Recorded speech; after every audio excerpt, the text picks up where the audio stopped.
Hello and welcome to Jagran business. हाल ही में आपने अडानी ग्रुप पर लगे आरोपों के बारे में सुना होगा कि कैसे एक रिसर्च फर्म ने 88 सवालों के आधार पर अडानी ग्रुप की जड़ें हिला दी और अडानी विश्व के अमीर व्यक्तियों की लिस्ट में तीसरे पायदान से खिसक कर टॉप 20 से भी बाहर हो गए। ऐसे में सवाल उठने तो लाजमी है। सवाल सिर्फ अडानी ग्रुप पर ही नहीं बल्कि रिसर्च फर्म हिडनबर्ग पर भी उठे हैं कि आखिर कैसे एक 5 साल पुरानी कंपनी ने इतना बड़ा गेम कर दिया और आखिर इस कंपनी के पीछे कौन है और इसका मकसद क्या है। ऐसे ही कुछ सवालों के लिए आज हम अपने स्टूडियो में मौजूद हैं, जहां हमारे साथ बात करने के लिए मौजूद हैं सत्यम सिंह। तो आइए जानते हैं इनसे। धन्यवाद। तो सत्यम, आपको क्या लगता है ये हिडनबर्ग के पीछे क्या है पूरा मामला, कौन है इसके पीछे? जैसा कि आपने बताया कि हिडनबर्ग एक रिसर्च ऑर्गेनाइजेशन है जो बिजनेस में और बड़े कॉर्पोरेट के शेयर्स का, बॉन्ड्स के बारे में रिसर्च करती है। ये कंपनी बहुत पुरानी नहीं है, 2016-17 में इसकी फाउंडेशन हुई थी। उसके बाद से अभी तक इस कंपनी ने लगभग 30 कंपनियों के बारे में अपनी रिसर्च दी और जिसके बाद से मतलब जिस भी कंपनी के लोग रिसर्च इन्होंने दिया उसके बाद से उसके शेयर्स में बहुत ही भारी गिरावट देखने को मिली है। तो ये समस्या ये क्लेम करते हैं कि इन्होंने ये जो फ्रॉड होते हैं, बिजनेस फ्रॉड, स्टॉक फ्रॉड, उसको ये लोगों के सामने लाते हैं और ये स्टॉक सेलर हैं, शॉर्ट सेलर्स हैं जो इस चीज़ पे शॉर्ट सेलिंग के थ्रू पैसा कमाते हैं। तो ये इस कंपनी की हिस्ट्री है। आपने ऐसे एक शब्द का इस्तेमाल किया, शॉर्ट सेलिंग, तो क्या है ये शब्द, कुछ इसके बारे में बताएंगे? जो भी आई एम श्योर कि हमारे दर्शक शेयर मार्केट में इन्वेस्ट करते होंगे वो शॉर्ट सेलर टर्म उन्होंने सुन रखा होगा। शेयर मार्केट में क्या होता है कि आप एक ही टाइम पे पैसा नहीं कमाते हो। जब आप इन्वेस्ट करते हो, सस्ते शेयरों में शेयर खरीदते हो और एक्सपेक्ट करते हो कि शेयर्स के प्राइस बढ़ेंगे, तो उसको बोलते हैं कि आप बुलिश नेचर है मार्केट का और आप उससे पैसा कमाना चाहते हो। जब मार्केट की नेचर बियरिश होती है, जैसे आपने किसी शेयर में इन्वेस्ट किया और आप एक्सपेक्ट कर रहे हो कि ये गिर जाएगा, इसके प्राइसेस कम होंगे, उस समय जो पैसा कमाया जाता है, उस समय जो पैसा कमाने का तरीका है वो है शॉर्ट सेलिंग। उसके थ्रू ये कंपनी पैसा कमाती है। ये तो जैसे हो गई कि कंपनी पैसा कैसे कमाती है, लेकिन इसकी शुरुआत पे हम आते हैं। इसकी शुरुआत पे आते हैं कि आखिर इसकी शुरुआत कैसे हुई, कौन है इसके पीछे? इसका नाम भी बहुत ही इंटरेस्टिंग है, हिंडनबर्ग। इसके पीछे की भी एक हिस्ट्री है। 1937 में जब हिटलर जर्मनी पे रूल कर रहा था, उस टाइम पे एक स्पेसशिप बनाई थी जर्मनी ने। उस स्पेसशिप का नाम था हिंडनबर्ग स्पेसशिप। बेसिकली इसको स्पेसशिप बोलते हैं, लेकिन ये एक एयरक्राफ्ट टाइप का था जो हाइड्रोजन बलून से चलता था। ठीक है, तो इसको न्यू जर्सी में, अमेरिका के न्यू जर्सी में इसको लाके टूरिस्ट के लिए या पैसेंजर्स के लिए इसको ट्राई किया जा रहा था। उस टाइम पे कुछ इंजीनियर्स ने इसमें डाउट जाहिर किया था कि ये एक्सीडेंट हो सकता है, ये उतना सक्सेसफुल टेक्नोलॉजी नहीं है। लेकिन उसको इग्नोर किया गया और इसको एक्सपेरिमेंट किया गया, इसमें लोगों को बिठा के ज़बरदस्ती उड़ाया गया। उसके कुछ ही देर बाद इसमें आग लग गई और ये पूरा बर्बाद हो गया। मतलब बहुत सारे लोग, 100 लोग थे उसमें और लगभग 30 लोगों की उसमें डेथ हो गई थी। तो ये एक मैन मेड डिजास्टर था जिसको अवॉइड करने के लिए किया जा सकता था। हिडनबर्ग कंपनी ने अपना नाम यहीं से लिया और इसी आधार पर लिया कि हम जो भी बिजनेस में मैन मेड डिजास्टर हैं उनको अवॉइड करेंगे, अपनी रिसर्च करेंगे ताकि जो स्कैम्स हो सकते हैं, जो घोटाले हो सकते हैं, वो अवॉइड किए जा सकें। शॉर्ट सेलिंग इसीलिए ये लोग भी करते हैं। शॉर्ट सेलिंग एक बहुत अच्छा तरीका है जिससे आपको किसी शेयर की रियल वैल्यू पता चलती है। दिस इज़ नॉट इलीगल, इसमें कुछ गलत नहीं है, ये हमेशा से होता रहा है। शॉर्ट सेलिंग कभी कभी मार्केट को हेल्दी रखने के लिए किया जाना भी बहुत ज़रूरी है। तो उसी के थ्रू ये पैसा भी कमाते हैं और ये मैन मेड इकोनॉमिक डिजास्टर्स से बचाने का काम करते हैं, ऐसा ये क्लेम कर रहे हैं।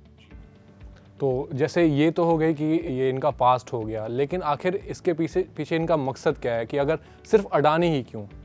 और पूरा प्रोसेस क्या होता है, इसके बारे में हम थोड़ा जानना चाहेंगे कि क्या प्रोसेस होता है कि किसी कंपनी के ऊपर ये रिसर्च करते हैं, फिर उस पर शॉर्ट सेलिंग करते हैं, जो भी ये पूरा प्रोसेस एक बार समझाने की कोशिश करें। सिर्फ अडानी ही क्यों, इसका आंसर तो ऐसा कुछ इन्होंने क्लेम नहीं किया। हाँ, ये जरूर है कि ये पहली बार किसी इंडियन कंपनी के साथ इन्होंने किया है। इसके पहले इन्होंने ट्विटर के ऊपर भी एक रिसर्च जारी की थी जिसके बाद बहुत सारे उस पर विवाद भी हुए। लेकिन ऐसा इन्होंने निकोला एक इलेक्ट्रिक व्हीकल की कंपनी थी, उसके साथ भी इन्होंने एक रिसर्च की थी और उसके शेयर बहुत ही नीचे गिर गए थे। फिर केस भी हुआ और उसमें निकोला कंपनी को दोषी भी पाया गया था अमेरिका में। तो सिर्फ अडानी ही क्यों, ये क्वेश्चन इन्होंने जो रिसर्च की है वो अडानी के जो स्टॉक्स, जो बॉन्ड्स अमेरिका के मार्केट में लिस्टेड है, शेयर मार्केट में लिस्टेड है, उस पे की है। सो यहाँ पे आपको ये चीज़ बहुत इंपॉर्टेंट है समझना, इंडियन स्टॉक मार्केट पे इनकी रिसर्च उतनी नहीं है। दूसरी जो इनके रिसर्च करने का प्रोसेस है वो ये क्लेम करते हैं बहुत ही थॉरो है, बहुत ही डीप रिसर्च है। उसमें जो ये वेबसाइट, जो इनकी वेबसाइट बताती है, उसमें ये बताते हैं कि ये पहले तो फंडामेंटल एनालिसिस करते हैं, जो हर निवेशक करता है, जो आप करते हैं, जो हम करते हैं निवेश से पहले।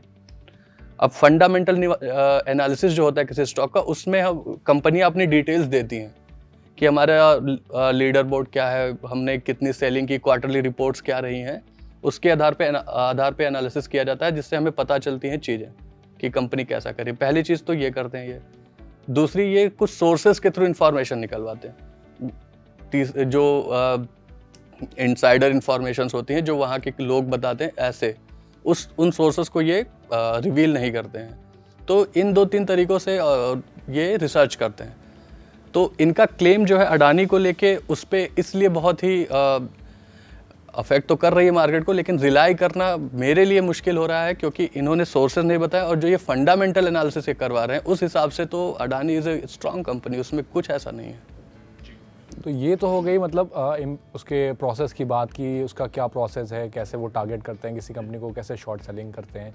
लेकिन हम ये जानना चाहेंगे कि इसका इम्पैक्ट क्या हो रहा है कि अडानी ग्रुप पर, या फिर जो इंडियन इकॉनमी है, क्योंकि अडानी ग्रुप से और इंडियन इकॉनमी काफ़ी ज़्यादा हम रिलेट कर सकते हैं, क्योंकि बहुत बड़ा उनका शेयर है उसमें, कि काफ़ी कंट्रीब्यूशन है। तो इंडियन इकॉनमी पर इसका क्या इम्पैक्ट हो सकता है? एक चीज़ आपको यहाँ पे जानना बहुत जरूरी होगा कि जो अडानी का राइज है वो बहुत तेज़ी से हुआ है। लाइक पैंडेमिक के टाइम पे पूरी मार्केट ठप पड़ी थी, उस टाइम पे अडानी ग्रुप ने बहुत अच्छी ग्रोथ दिखाई है। ठीक है, कुछ ही कंपनियां हैं जिन्होंने ऐसा एक्सपोनेंशियल ग्रोथ दिखाया था पैंडेमिक के टाइम पे। तो अडानी ग्रुप बहुत तेज़ी से आगे बढ़ रहा था, और जो दूसरा सेक्टर था, इंडिया की इकॉनमी सर्वाइव की पैंडेमिक को, उसके पीछे के दूसरा रीज़न था हमारा बैंकिंग सेक्टर। तो जो सबसे बड़ा डाउट आ रहा है इन्वेस्टर्स के मन में और लोगों के मन में कि इससे हमारा बैंकिंग सेक्टर बहुत अफेक्ट होगा, कि अडानी के ऊपर बहुत ज़्यादा लोन है, जो रिपोर्ट में क्लेम भी किया गया कि इन्होंने गलत तरीके से बहुत ज़्यादा लोन ले रखा है। मतलब इन्होंने अपनी कैपेसिटी से ज़्यादा, जितना ये लोन रिपे नहीं कर सकते, उससे ज़्यादा लोन इन्होंने ले रखा है इंडियन बैंक से। लेकिन यहाँ पे एक चीज़, बहुत ही इंपॉर्टेंट चीज़ मैं आपको बता दूँ कि जो टोटल डेट है अडानी ग्रुप के ऊपर, उसका 20% ही, 20 to 30% ही ये बैंक से लिया गया, जो कि बहुत ही हेल्दी प्रैक्टिस है कॉर्पोरेट्स के लिए। अगर आपका बैंक डेट 20 to 30% है, तो आप अच्छे इकोनॉमिक जोन में हो, आप फंडामेंटली स्ट्रांग हो। दूसरी चीज़ ये है कि ये अपने लोन्स को लगातार रिपे भी कर रहे हैं। अभी हाल ही में इनका जो FPO आया था, उसका भी पर्पस यही था कि ये अपने लोन्स को रिपे करना चाहते थे। तो ये भी चीज़ है कि 20 to 30% लोन है, उसको भी ये कम कर रहे हैं। और उसमें भी एक बात मैं बता दूं कि 10% loan, 10 to 12% loan he term loan है। बाकी के जो लोन, बैंकिंग वाले लोन है, वो वर्किंग कैपिटल लोन है। अब working capital loan is a very healthy practice. अगर मैं दर्शकों को बता दूं कि वर्किंग कैपिटल लोन क्या होता है, सो बेसिकली आप प्रोडक्शन करते हैं किसी चीज़ का, सपोज कुछ भी XYZ प्रोडक्शन कंपनी आपकी चल रही है, उसमें आपको एक ऑर्डर मिलता है 5 लाख रुपए का, और आपके पास उस प्रोडक्ट को बनाने के लिए 5 लाख रुपए नहीं है। तो आप बैंक के पास जाते हो और आप उनसे बोलते हो कि मुझे 2 लाख रुपए का लोन दे दो, और ये देखो मेरे पास ऑर्डर है, मैं जैसे ही मेरे पेमेंट होगी मैं आपको आपका लोन वापस कर दूंगा, जो इंटरेस्ट के साथ 2.5 लाख रुपए या 3 लाख रुपए सपोज वो। तो इसको वर्किंग कैपिटल लोन बोलते हैं, जिसका उनके पास पहले ही बिजनेस है जितने अमाउंट का। तो मेजर चंक इन्होंने वर्किंग कैपिटल लोन ले रखा है, तो उसकी टेंशन इनको नहीं है, बैंक्स को भी नहीं है। इसी वजह से LIC ने अभी हाल ही में एक रिपोर्ट स्टेटमेंट जारी किया था, जिसमें उन्होंने बताया था कि हमने 30,000 करोड़ रुपए इन्वेस्ट किया है अडानी ग्रुप में, और मात्र 5,000 करोड़ का लोन दिया है। और जो 30,000 करोड़ रुपए इन्होंने इन्वेस्ट किया था, आज के कुछ दिन पहले वो रिपोर्ट आई थी, 2 या 3 दिन पहले, तब तक उसके स्टॉक्स की वैल्यू 56,000 करोड़ रुपए थी। तो LIC तो वहाँ पे प्रॉफिट मेकिंग कंपनी है। तो इतना बड़ा इम्पैक्ट इंडियन इकोनॉमी पे है नहीं इसका, जितना इसको हिडनबर्ग कहने की कोशिश कर रहा है, क्योंकि इनका लोन बहुत ही कम है। एक और इम्पॉर्टेंट चीज़ है कि जो मेजर चंक ऑफ शेयर है, ऑलमोस्ट 70% शेयर्स अडानी और उनकी फैमिली के द्वारा ही ओन किए जा रहे हैं। तो जो आम शेयर धारकों के पास है, वो कंपनी का केवल 30% हिस्सा ही है ऐसे में मेजर टेंशन तो अडानी को होनी चाहिए, उसका ज़्यादा नुकसान हो रहा है, शेयर होल्डर्स का उतना नहीं नुकसान हो रहा है। तो इसलिए मुझे लगता है कि उतना बड़ा इम्पैक्ट इंडिया पे या इंडियन इकोनॉमी पे नहीं होगा, क्योंकि मेजर चंक लोन का है नहीं, प्लस इनके पास एसेट भी बहुत ज़्यादा है। जी सत्यम, ये तो पूरा हम समझ चुके हैं कि क्या प्रोसेस है सब कुछ, और अडानी अपना लोन रीपे करने में कितने सक्षम हैं कितने नहीं। लेकिन एक और चीज़ जो है, जो मिस्ट्रीज़ और जो कॉन्स्पिरेसी थ्योरीज जो मार्केट्स में आती रहती हैं ऐसी चीज़ों के बाद, तो वो ये हैं कि अगर हम ग्लोबली देखें तो अडानी ने बहुत जल्दी बिलियनियर लिस्ट में टॉप सेकंड पे पहुंच गए, और ऐसे उम्मीद भी लगाई जा रही थी कि टॉप नंबर 1 पोजीशन पर भी वो जल्द ही पहुंच सकते हैं। लेकिन ऐसे भी कयास लगाए जा रहे हैं कि ये जो पूरी कॉन्स्पिरेसी है इनके खिलाफ, ये अमेरिका में बैठे बिलियनियर्स अरबपतियों के द्वारा की गई है कि अडानी को किसी भारतीय को उस स्थान पर पहुंचने से रोका जाए। क्या टेक है आपका इसमें? So generally I don't believe in conspiracy theories. तो अगर आप मानते हैं तो ठीक है, एक थियरी है ये आपकी, बट जहाँ पे इकोनॉमिक वैल्यू की बात आती है, जहाँ पे ऐसी बातें आती हैं, वहाँ पे मैं इसको उतना बिलीव नहीं करता। ठीक है, हिडनबर्ग श्योरली वो पैसे कमाना चाह रहा था, उसने एक रिसर्च की जो भी है, उसके बाद शॉर्ट सेलिंग की भी होगी, बिकॉज फॉल तो हमें देखने को मिल रहा है, तो वो कंपनी तो पैसे बना रही है, तो वहाँ पे उनका पर्पस था कि अडानी को उस लिस्ट से बाहर करना, सबसे अमीर लोगों की लिस्ट से बाहर करना। ये मैं नहीं मान सकता।